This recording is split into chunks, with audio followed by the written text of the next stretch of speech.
Exit போல் வந்ததுக்கு அப்புறம் exit போல் வந்ததுக்கு அப்புறம்லாம் இல்ல. எக்ஸிட் போல்ல அந்த ஆக்சிஸ் மை இந்தியா வந்ததுக்கு அப்புறம் மட்டும் தான் உங்களுக்கு இதுல பாருங்க. ஆக்சிஸ் மை இந்தியா மட்டும் தான் அப்படி ஒரு இது கொடுத்துச்சு. வேற யாரும் கொடுக்கல. அது ஒண்ணுதான் பேசு பொருளா மாறிடுச்சு. அது எப்படி நீ சொல்லலாம் தாவேக ஆட்சிக்கு வரும்னு நீ எப்படி சொல்லுவ?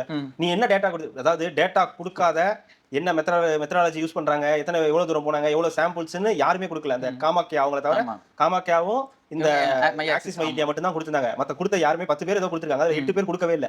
அதுல கிட்டத்தட்ட ஒரு 4 5க்கு மேல வந்து டிஎம்கே தான் லீடிங்னு சொல்லியிருக்காங்க. அதுலலாம் யாருக்கும் எந்த டவுட்டும் கிடையாது. அதுலலாம் யாருக்கும் எந்த பிரச்சனையும் கிடையாது.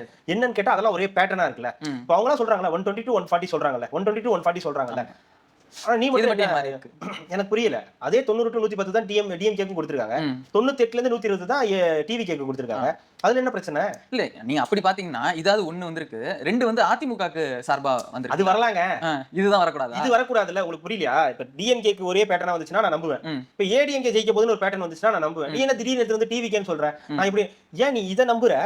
உனக்கு சாதகமா ஒரு 4 இருக்குது, இவங்களுக்கு சாதகமா ஒரு 3 இருக்குது, இந்த டிவிகேக்கு சாதகமா ஒண்ணு தான் இருக்குது, இன்னொன்னு வந்து ஒரு 70 தான் நம்ம கொடுத்துருக்காங்க. அதெல்லாம் உனக்கு கஷ்டமா இல்ல? நியூஸ் 18 இவங்க எல்லாம் கொடுத்ததெல்லாம் பிரச்சனை இல்ல. ஏன் மின்னம்பலம் கொடுத்தது கூட பிரச்சனை இல்ல. பொன்னம்பலமே எங்க கூட தான் இருக்காரு, மின்னம்பலம் கிடக்குதுன்ற மாதிரி. அதெல்லாம் பிரச்சனையா இல்ல. ஆனா ஆக்சிஸ் மட்டும் கொடுத்த உடனேயே எல்லாருக்கும் வந்து ஒரு இதாகி போச்சு. உனக்கு தமிழ்நாட்டை பத்தி என்ன தெரியும், உனக்கு தமிழ்நாட்டுக்கு என்ன சம்பந்தம், இதெல்லாம் நீ இப்ப வந்து கேட்க கூடாது. போன தடவை 40 கேட்டிருக்கணும். அதாவது நீங்க சும்மா ஒரு 50% வச்சுங்க, ரொம்ப 50% வச்சுக்கிட்டா கூட 50-60 சீட் ஆயிடுச்சு. 50-60 சீட் உங்களுக்கு வந்து வந்துருதுன்னு போது அது ஒரு இயல்பான பயத்தை வந்து இந்த இவங்களுக்கு எல்லாம் வந்து கொடுக்குது. அதுதான் இவங்களுடைய இந்த பேச்சு மாற்றத்துக்கு இப்ப எல்லாத்துக்கும் வந்து காரணமா அமைஞ்சிருக்கு. அதனாலதான் முகங்கள் வாடி போய் ரோஜாக்கள்லாம் அப்படி தொங்கி போய் நிக்குது.